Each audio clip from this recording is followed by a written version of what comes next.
Okay, this is a fairly challenging missing view problem, and we're going to work our way through it. And just want to point out a couple of things about the initial drawings, the front and right side view that are given. Um, of course, if you don't draw your front and right side view correctly, you'll never be able to get the correct top view. So I want to address that. Now, when I was looking at this initially, I thought that this line and this line were actually at the same elevation by looking at the book, but they're actually different. This line is a little higher than this line. This line actually coincides with this leveled off part of the small cylinder. This line is created when the radius of the small cylinder meets the radius of the larger cylinder, which actually happens. Let me just draw a line. Um, oh, snapped it on the wrong one. It occurs at this point, and you can see where the small radius meets the large radius. Okay, so that's where that line actually happens and is above this line. Okay, so that's one thing about this drawing that I wanted to point out to you. Also, it's hard to tell, but the hidden line in on the text drawing ends at this hidden line. Okay. Now, the right side view is a little. It's not difficult to construct, but it's a little easier if you, for one, know this notch is there. Okay. That's also difficult to tell in the text. So what I'm going to do is I'm just going to copy this over and show you a couple of things about the drawing that the right side view that you may not have realized. Um, One of the things I want to talk about is how this visible arc meets this hidden arc, and it's actually all the same diameter. So you have to be a little bit careful how you construct that. So let me erase these arcs. I'm gonna leave my center mark so I know where to where to place place the center. So C enter, D enter. Now I'm going to draw the smaller diameter circle first. So I'm going to put this right here, and it's 1.625.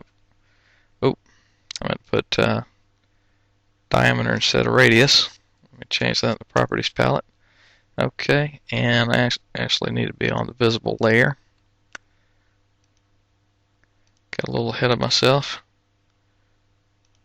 Okay, and now let me draw the other circle. So diameter 2.125. Okay.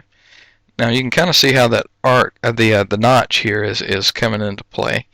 But I think first I want to create this hidden line, and what I want to do is I want to use the trim command, tr enter, and the hidden line starts here and ends at this intersection. So again, tr enter, and I want to click on the horizontal line and then the circle, and then trim off the part in the middle.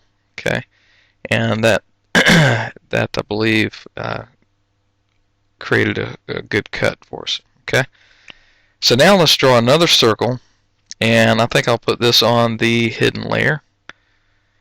So, and this is also going to have a diameter of 2.125. So it's just laying on top of the other one, basically. And now I need to trim this. So I'll trim here to here, and then I'll click on the hidden line outside that area. And it doesn't quite trim everything. So let me trim right there. And then finally I need to trim this notch. So tr enter enter and then click the notch. And that's how you end up with the correct right side view. So you have to be a little bit careful how you construct your views here. Also, one more thing. This line is again where the smaller radius meets the larger radius, which would again occur at this intersection of the small, of the large, and the small radius. Okay. You aren't given any direct dimensions in your text for that. Alright, so we're going to start trying to construct our missing top view. So I'm going to go to the construction layer. I've actually made my construction layer light gray. I thought it might be a little easier to work with than the bright yellow, and I think you'll still be able to see it on the video. So I'm just going to start off by creating some lines at the points of interest, and I think what I'm going to work on, let me slow down a little bit. What I'm going to work on first is, this eccentric is basically, now, this is a clean representation, but an eccentric is basically two cylinders of differing, in this case, differing diameters that are offset slightly. That's why we have two center marks here. Okay. Now, if we look at the front view, this area in here, the hatched area, is all one diameter. Okay, that's a cylindrical shape, and all that is the same diameter, and that coincides with this part of the right side view. Now, if I take another look, this hatched area,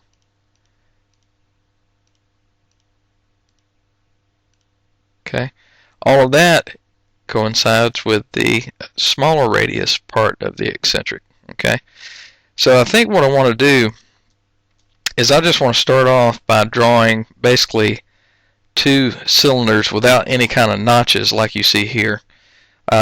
Just start off with two cylinders in my top view and kind of just see how those overlay one another.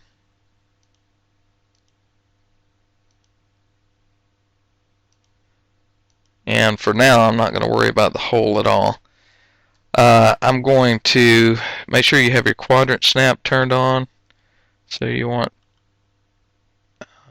to go from the quadrants of your circles. Okay, this from this quadrant here to the quadrant of this hidden line, that is the 2.125 diameter portion of the eccentric. Okay, I'm going to draw a 45-degree miter line. And then I want to project over from there. I can see that that first extension line I created is a little short, so I'll extend that. Okay, so let me just draw the large cylinder now. I'm going to switch to the visible layer. And I will just, as I mentioned, there's no change of plane through here, just ignoring the hidden line. The hidden line's on the back side of the object. So I just want to draw it as a cylinder as if there were no notches, and of course a cylinder in the top view would just look like a rectangle. And it goes to here because that's where the edge of that diameter is there. Okay. Alright, I'm going to do something I haven't done before. I'm going to create another construction layer. I'm going to call this old construction. Doesn't matter what color it is or anything, because I'm going to turn that layer off, and I'm going to highlight these two layers and then place this on old construction. So I still have access to those lines if I need them, but they're out of the way for now. So I find this a little better to do that on these more complicated drawings. Okay. So again, I want to project up from the quadrants.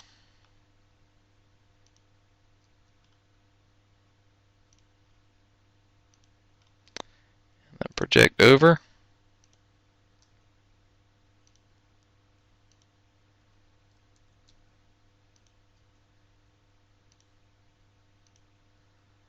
Okay, so as I mentioned earlier, let's imagine for now that everything from here to the right side of the front view is our 1.625 diameter portion of the 1.625 diameter cylinder. Okay, so again, I want to go to my visible layer. Oop. And then I will take care of this. I'll go from here to here to here. Okay, so that's kind of what the two cylinders look like from the top view overlaid. Now, it's not absolutely correct, okay, because I just have basically two rectangles laying on top of one another, but